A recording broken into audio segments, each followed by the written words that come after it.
क्या आप यकीन करेंगे, एक शख्स का करोड़ों का महल जिसने 2 पाउंड में बेच दिया।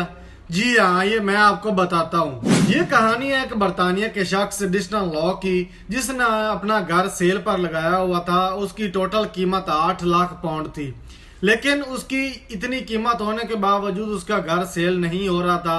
तो उसने एक अजीबो गरीब प्लान लगाया। उसने पूरी दुनिया को हैरान कर दिया कि आइडिया की वजह से उसने 2 रुपए की एक लॉटरी टिकट निकाली, जिसे लाखों लोगों ने दुनिया भर से खरीदा। तो जब उसने लॉटरी टिकट निकाली तो नतीजा क्या निकला कि उसके पास 10 लाख पाउंड इकट्ठे हो गए। जब उसने 10 लाख पाउंड इकट्ठे किए तो उसने 1 लाख पाउंड डोनेट कर दिया और एक शख्स के नाम पे वो घर निकला जो निहायत ही गरीब शख्स था।